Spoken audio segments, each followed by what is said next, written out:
there's one thing that women are not doing across their lifespan that could tremendously reduce their risk of death, and that is building muscle. The data is actually very clear when it comes to resistance training. So why aren't more women doing it? The answer lies in 3 primary myths that continue to exert a powerful force and prevent women from doing just that. Myth number 1 is that if we lift weights, we're going to get big and bulky. Women think that if they pick up a 20-pound dumbbell, that they will somehow look like Arnold Schwarzenegger. Now, I can tell you that it takes years of very serious training and steroids to accumulate that kind of look. Myth number 2 is that weightlifting is hard, or maybe too hard on our bodies. You see, even as women, if we make a decision to go work out, we're more likely to choose the cardio equipment. But let me dispel this myth. Strength training meets you where you're at. The first day you're in the gym, you're not going to be doing a 500-pound back squat. It's about being stronger today than you were yesterday.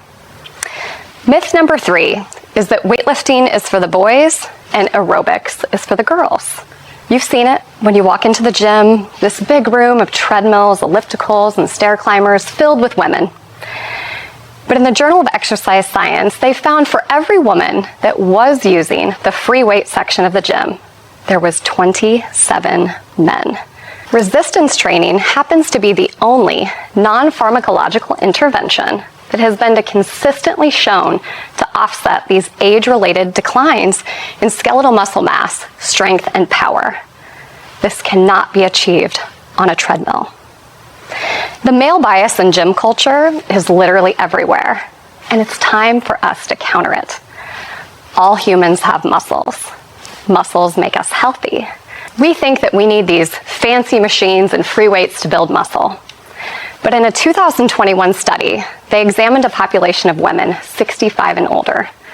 They put these women through body weight and resistance band training 3 times per week for 16 weeks.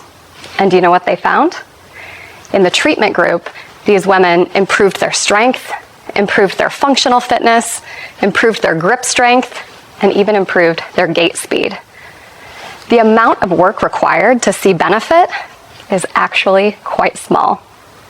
You can lift weights, you can lift your groceries, you can lift your children, or when you're first starting, you can even just lift your own body weight.